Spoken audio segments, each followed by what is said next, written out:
बिस्मिल्लाहिर्रहमानिर्रहीम। Welcome to research pedia channel. दोस्तों, आज की इस वीडियो में मैं आपको मल्टी कोलिनियरिटी का कॉन्सेप्ट समझाऊंगा कि मल्टी कोलिनियरिटी होती क्या है और इसको SPSS की मदद से कैसे आप एस्टिमेट करते हैं और कैसे इंटरप्रेट करते हैं। मल्टी कोलिनियरिटी अंडरस्टैंड करने के लिए आपको कोरिलेशन का कॉन्सेप्ट पता होना चाहिए। कोरिलेशन बेसिकली दो वेरिएबल्स के रिलेशनशिप को कहते हैं। ठीक है, अगर तो ये कोरिलेशन बिटवीन इंडिपेंडेंट और डिपेंडेंट वेरिएबल हो तो ये फेवरेबल होता है। मीन्स ये बेसिकली आपने जब एस्टिमेशन करनी होती है थ्रू रिग्रेशन, तो आपके इंडिपेंडेंट वेरिएबल का आपके डिपेंडेंट वेरिएबल के साथ कोरिलेट होना ये आपकी फेवर में जाता है। स्टैटिस्टिकली सिग्निफिकेंस होने के चांसेस बढ़ जाते हैं। लेकिन अगर आपके इंडिपेंडेंट वेरिएबल डिपेंडेंट को अफेक्ट करने की बजाय या उसके साथ कोरिलेट होने की बजाय इंडिपेंडेंट वेरिएबल आपस में एक दूसरे को कोरिलेट कर रहे हों, आपस में एक दूसरे को अफेक्ट कर रहे हों, तो इसमें हम कहते हैं कि मल्टी कोलिनियरिटी का इशू आ सकता है। However the correlation between two independent variable if exist is not favourable for your estimation.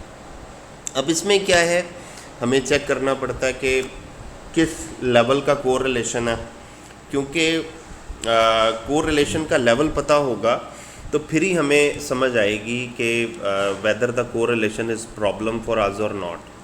ठीक है, तो इसमें जो एक गाइडलाइन है वो ये है कि अगर दो इंडिपेंडेंट वेरिएबल के दरमियान कोरिलेशन एग्जिस्ट कर रहा है और कोरिलेशन कोफिशिएंट की वैल्यू 0.80, चाहे वो प्लस में हो चाहे माइनस में हो, यानी कोरिलेशन पॉजिटिव भी हो सकता है, नेगेटिव भी हो सकता है।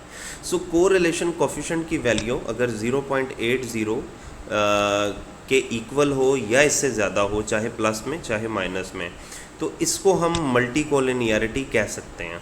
लेकिन याद रखिएगा कि मल्टी कोलिनियरिटी बाज़ केसेस में इग्नोरेबल होती है और बाज़ केसेस में इग्नोरेबल नहीं होती। इग्नोरेबल ये तब होती है जब ये सिग्निफिकेंट ना हो या इसकी वैल्यू 0.8 से कम हो।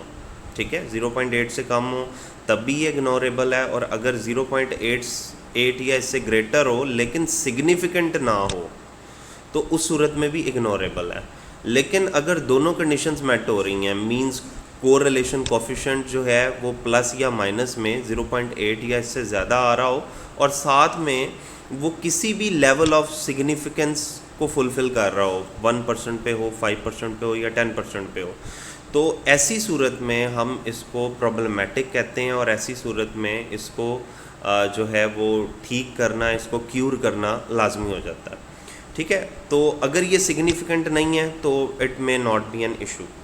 ठीक है, अब यहाँ पर अगर आप देखें तो आपके सामने स्क्रीन पर आपको एक जो है वो पिक्चर नज़र आ रही है। बेसिकली ये पिक्चर इंडिकेट कर रही है कोरिलेशन के डिफरेंट लेवल्स को। अगर कोरिलेशन कोफिशिएंट की वैल्यू एग्जैक्ट 0 आ जाए तो हम कहते हैं कि किसी किस्म का कोरिलेशन नहीं है। ठीक है, इंडिपेंडेंट वेरिएबल के दरमियान बहुत रेयरली ऐसा होता है कि ज़ीरो कोरिलेशन आए, लेकिन अगर आ जाता है तो ऐसे इंडिपेंडेंट वेरिएबल को बहुत अच्छे और फेवरेबल इंडिपेंडेंट वेरिएबल कहा जा सकता है। लेकिन अगर यही इंडिपेंडेंट वेरिएबल डिपेंडेंट के साथ भी ज़ीरो कोरिलेशन के साथ शो हो रहे हैं तो इसका मतलब ये होगा कि ये जो इंडिपेंडेंट वेरिएबल है ये डिपेंडेंट को किसी भी तरह से एक्सप्लेन नहीं कर रहा। तो कोरिलेशन पॉजिटिव भी हो सकता है, नेगेटिव भी हो सकता है। ठीक है, 0.5 तक इसको हम मॉडरेट पॉजिटिव कोरिलेशन कहते हैं, इससे ऊपर जाता है तो उसको स्ट्रॉन्ग पॉजिटिव कोरिलेशन कहा जाता है। लेकिन मल्टी कोलिनियरिटी के केस में इसकी वैल्यू 0.80 या इससे ग्रेटर होनी चाहिए। ठीक है, विद सिग्निफिकेंस। इसी तरह ये नेगेटिव भी हो सकता है। ठीक है, अगर 0 से 0.5 के दरमियान है तो इसको वीक कोरिलेशन कहा जाता है, नेगेटिव वैल्यू में है तो वीक नेगेटिव कोरिलेशन है। ठीक है, इसी तरह अगर 0.5 से बढ़ जाता है और 1 के दरमियान रहता है तो उसको स्ट्रॉन्ग नेगेटिव कोरिलेशन कहते हैं। बट 0.80 या इससे ग्रेटर इसकी वैल्यू आ रही हो तो फिर हम इसको प्रॉब्लमेटिक काउंट कर सकते हैं, वो भी तब जब ये सिग्निफिकेंट हो। ठीक है, तो आए आज मैं आपको बताता हूँ। ये तो आपको समझ आ गया कि कोरिलेशन कब मल्टी कोलिनियरिटी कब इशू हो सकती है और कब इशू नहीं हो सकती, मैं थोड़ा सा चीज़ को इन चीज़ों को जो है वो रिमाइंड करवा दूं कि इंडिपेंडेंट और डिपेंडेंट के दरमियान जो कोर रिलेशन होता है वो स्टैटिस्टिकली आपके लिए फेवरेबल है, ये होना भी चाहिए। लेकिन दो इंडिपेंडेंट वेरिएबल के दरमियान जो कोर रिलेशन होता है, अगर उसकी वैल्यू 0.80 या इससे ग्रेटर हो और साथ में वो सिग्निफिकेंट भी हो किसी भी लेवल पे 1%, 5% या 10%, तो हम उसको प्रॉब्लमेटिक कंसिडर करते हैं। ऐसी सूरत में उसको क्यूर करना होता है। तो आए आज मैं आपको बताता हूँ कि मल्टी कोलिनियरिटी को डिटेक्ट कैसे करते हैं, इसका क्या तरीक़ाकार है।